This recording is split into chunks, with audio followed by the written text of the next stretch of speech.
Are you a parent or perhaps find yourself in some sort of relationship where there is a power dynamic, a leader and someone that needs to follow, or you're having to teach others?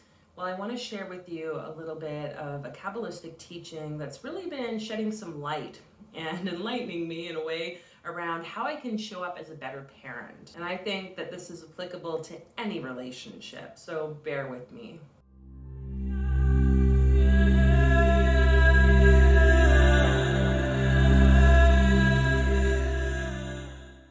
Welcome to the channel, everyone. My name is Fola, and here on Deep Mind Squared, we talk all things magical practices and altered states. And as I continue to dive deeper into Hermetic Qabalah, the concept of the tree of life in the Jewish mystic tradition, I'm really starting to see how this map of consciousness really does explain and give us tools on how we can live our lives. So if you're new to Kabbalah, or some of the things I talk about today just seem like completely over your head, I want to just remind you that we all started in that same place. So bear with me, take the time for yourself to read and listen and explore whatever you're feeling pulled towards. And trust me that one day it'll start to really click, make sense in the way that it needs to make sense for you in your life. And as this channel is all about aligning you with your personal truth, I hope that you find this video content beneficial.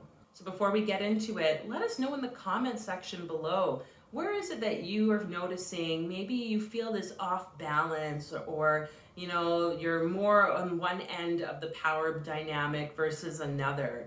It's easy for us to sometimes be either too forceful or too aggressive in a relationship, or other times people are completely passive.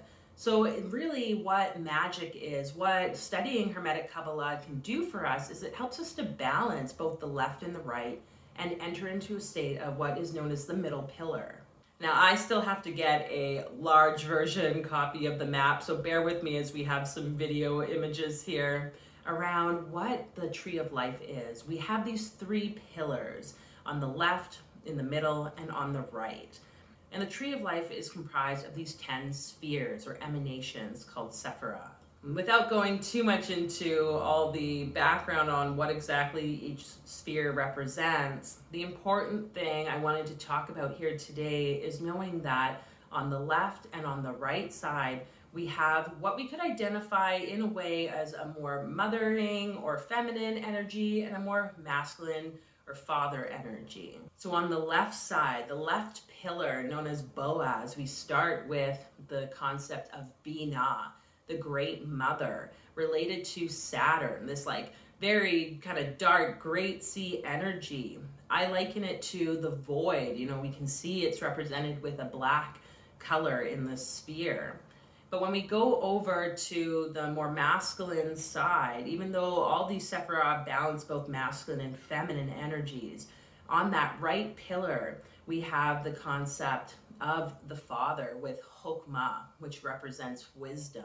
And these two pillars are known as, yes, Boaz and Hakim, but they are also known as, with Binah on the left, the pillar of severity.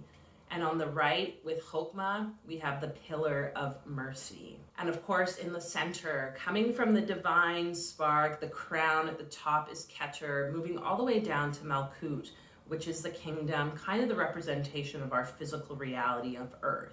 And that middle pillar really identifies with a lot of the positive attributes that we would the balance of our intuition and our astral body and Yesod. And then we have Tiferet with the heart space, that place of beauty and the Christ consciousness. And when we can balance our left and our right, when we can balance mercy and severity, then we know that we can enter much more easily into that beautiful Christ consciousness way of relationship. My daughter really likes to, test, me, and this is really great because it teaches me these lessons. This is what kids are for. They're our mirrors. And recognizing today that I really can be hard on myself, so many parents out there, where we approach our child with a certain form of discipline, or maybe even a lack of discipline, and there's this need for consistency, yes, but it's how do we find that balance and be okay with the fact that sometimes we might have to be more in the pillar of severity, And other times we might have to be more in the pillar of mercy. And I think about that like beautiful vision of a mother and father who show unconditional love. And ultimately, in my opinion, that is what Bina and Hokmah are, those representations of.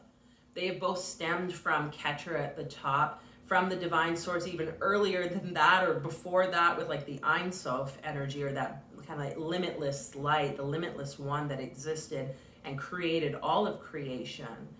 But what we needed was the mother and the father to join so that the rest of the world can be birthed into being, the rest of creation. Just like in our life day to day, we need a woman and a man to join, for the most part, to create a child. I know technology might be proving this wrong in a certain way, but there are these energetic components that really will help support in creation. And we all have a womb, even if it's an energetic womb, not a physical womb like a woman may have.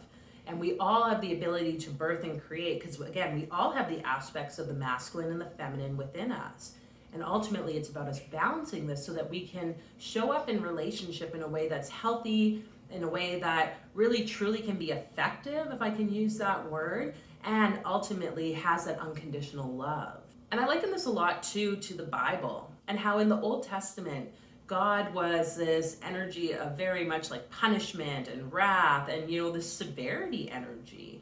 But then what happened was a transition into more love, and we could see this happening with like all the different stories where, in Exodus, where, God is basically punishing everyone in a way to get the Israelites, or the Hebrew people, out of Egypt. And then same with Noah in the story of the ark. And the flood, this great flood that happened. And after that, God, after destroying the world, sent the rainbow as a covenant or promise to the people that this would never happen again. So there is this balance that occurs between severity and mercy. And it's about us drawing that into ourselves. And this is no easy task. I totally get it. I think this is part of the learning of life. But I hope that by sharing this, I can just really normalize the fact that it's okay to sometimes be in a place of more severity. But that can also mean love, because that aspect of the feminine pillar of severity, that place in which Binah sits, and all the other Sephiroth that are underneath that same pillar, that can all generate something of new creation, new possibility. This morning, as I was maybe being a little more harsh on my child around, the expectations of the house, for the first time, I want to say, I really felt this sense of like, you know what, I'm okay with having to be a little bit more severe, because I know that in the end, this is going to birth possibility. And so I wanted to share this message with whoever it is out there that might need to hear it. If you're maybe an employer, maybe you have people that you work with, maybe it's a relationship with a partner even, or family members, you're needing to set some boundaries. It's okay to be more severe and to be more merciful at different times. And it's also okay for you to, be in this kind of unstable sort of uncertainty of, okay, where is it that I really fall? Because it's about you finding your own middle path. And knowing that that personal middle path, it might not look like mine, it might not look like anyone else's. We have this concept of beauty, that Christ consciousness in the center, at the heart, with Tiferet. And that, in my opinion, is like the epitome of what we can achieve. And there's so many different examples of that in our life. We have the Buddha, we have all these different enlightened teachers across time.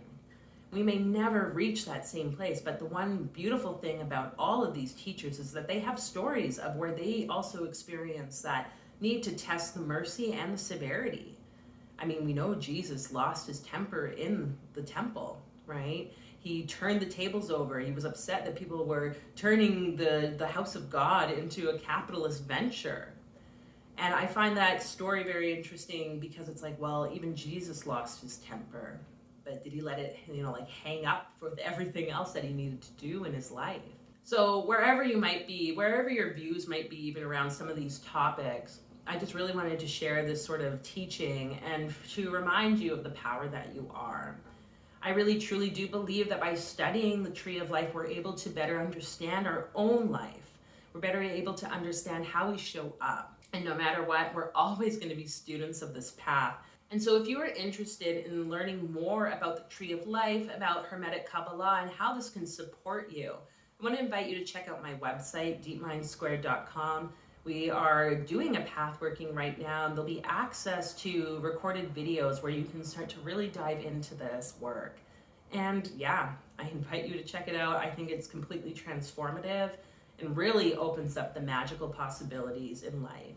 And of course, if you enjoyed this video, I invite you to hit that like button and maybe share it with someone that needs to hear this message right now.